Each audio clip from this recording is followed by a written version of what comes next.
राधे राधे बच्चे लोग, आज हम जो लर्न करने का काम करेंगे वो असेट्स का मीनिंग है और लायबिलिटीज का मीनिंग है। ठीक है, शुरुआत करते हैं सबसे पहले असेट्स होता क्या है।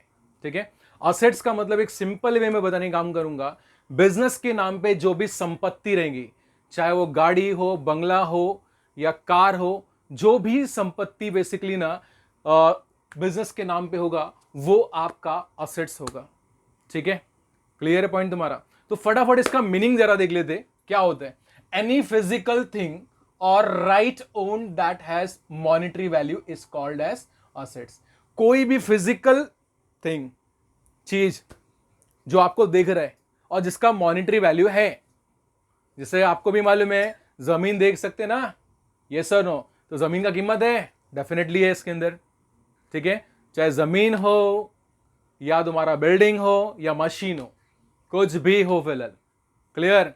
अब जरा आगे बढ़ने का हम यहां पे क्या मेंशन किया था, ownership of the asset must be with business unit. इसका मतलब ओनरशिप किसके हाथ में होना चाहिए? आपका बिजनेस यूनिट के नाम पे, इसका मतलब बिजनेस के नाम पे होना चाहिए। Is it clear? इसका मतलब जो भी प्रॉपर्टी होना चाहिए it should be in the name of the business and that is called as asset.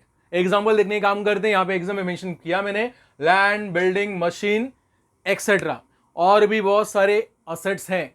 ठीक है, वो फर्दर हम लोग बाद में लर्न करने का काम करेंगे।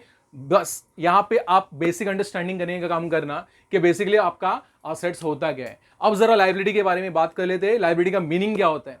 लायबिलिटी जैसा आपको बताने का काम कर रहा हूं, लायबिलिटी वन टाइप ऑफ आपका डेप्थ है, कर्जा है, जो हर बिजनेसमैन को लेना पड़ता है किसी ना किसी सिचुएशन में, जहां पे उनको पैसे का क्रंचस लग गया इसके अंदर, या कुछ जगह पे हमको पैसे का रिक्वायरमेंट हो गया, तो डेफिनेटली बैंक बोलते हैं ना, बिजनेस को ना कहीं किसी के पास अप्रोच करने का काम करना पड़ेगा। और लायबिलिटी का मतलब एक सिंपल वर्ड में बोलने का काम करूंगा कि कर्जा रहता है बिजनेस के नाम पे। ये भी समझना, बिजनेस के नाम पे कर्जा होगा फिलहाल। Is it clear? फटाफट इसका मीनिंग देख लेने का काम कर दे। Amount payable by the business to other is known as liability. इसका मतलब बिजनेस को जो पैसा पे करना रहता है, किसको? अदर को।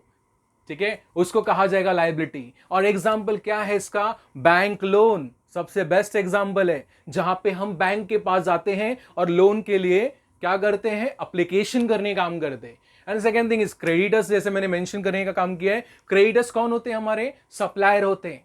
ठीक है, क्रेडिटर्स कौन होते हैं? अपने सप्लायर होते हैं। सप्लायर का मतलब समझ में आ गया ना आपका? देखो, बिजनेस को जब ना अपने रॉ मटेरियल का रिक्वायरमेंट रहेगा या कुछ XYZ उससे सर्विस लेना रहेगा इसके अंदर, तो ऑन द स्पॉट हम पेमेंट नहीं करेंगे, उनको बोलेंगे भाई हम उसका पेमेंट फ्यूचर में करने काम करेंगे। तो ये भी तो एक तरह से हमारी कंपनी के नाम पे क्या हो गया तुम्हारा, या हमारे बिजनेस के नाम पे क्या हो गया? लायबिलिटी हो गया।